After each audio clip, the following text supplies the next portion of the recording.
بسم اللہ الرحمن الرحیم۔ السلام علیکم۔ سیگمنٹ قصہ انبیاء میں ہوں منیبہ اختر۔ آج ہم بات کریں گے سیگمنٹ میں حضرت خضر علیہ السلام کے بارے میں۔ قرآن مجید میں حضرت موسیٰ علیہ السلام اور حضرت خضر علیہ السلام کی باہم ملاقات اپنی نوعیت اور تاثر کے اعتبار سے سراسر ایک منفرد واقعہ ہے۔ حضرت موسیٰ علیہ السلام صاحب شریعت پیغمبر تھے۔ ایک موقع پر انہیں باطنی احوال جاننے کا شوق ہوا۔ اللہ تعالیٰ نے ان کی ملاقات ایک ایسی ہستی سے کرائی جس کے سپرد باطنی معاملات تھے۔ حضرت خضر علیہ السلام نے موسیٰ علیہ السلام سے کہا، آپ میرے ساتھ چلتے ہوئے جو معاملات دیکھیں گے اس پر خاموش نہیں رہ سکیں گے، سوال کرنے پر مجبور ہو جائیں گے۔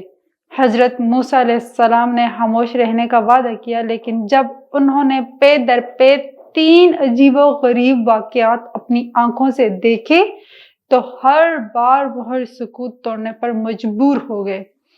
پہلا واقعہ اس طرح پیش آیا کہ حضرت موسیٰ علیہ السلام اور حضرت خضر علیہ السلام نے مل کر ایک کشتی پر سفر کیا۔ دریا کے دوسرے کونے پر پہنچنے کے بعد حضرت خضر علیہ السلام نے اس اچھی بلی کشتی کا ایک کونا توڑ کر اسے ناقص کر دیا۔ دوسرا واقعہ یہ تھا کہ ایک مقام پر کچھ بچے کھیل رہے تھے۔ حضرت خضر علیہ السلام نے آگے بڑھ کر ایک بچے کو پکڑا اور اسے موت کی نیند سلا دیا۔ ظاہر ہے یہ شرعی طور پر گناہ کبیرہ کا ارتکاب تھا۔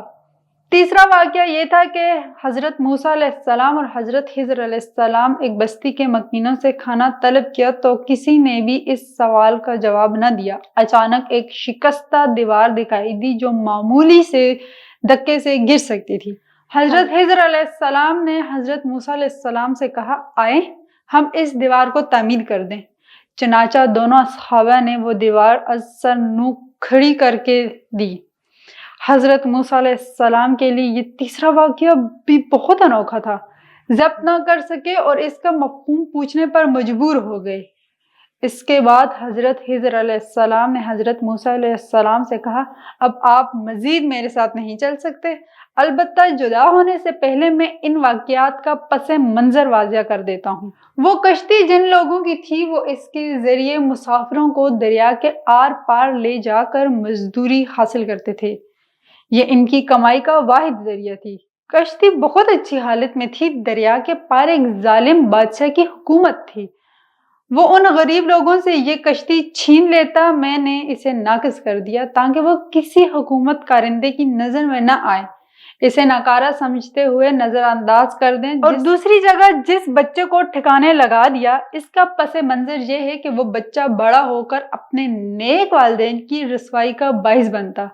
اب اللہ تعالیٰ اس کو اس کے نعمے بدل عطا کریں گے جو ان کے لیے باعث رحمت و برکت بنے گا۔ اور جو تیسری جگہ دیوار گرنا چاہتی تھی اس کے نیچے دراصل کچھ یتیموں کا خزانہ دبا ہوا تھا۔ دیوار گر جاتی تو لوگ وہ خزانہ لوٹ لیتے۔ اب دیوار کی تعمیر نو سے وہ خزانہ اس وقت تک محفوظ رہے گا جب تک اس کے وارث بچے بلوغت کی عمر کو نہیں پہنچ جاتے۔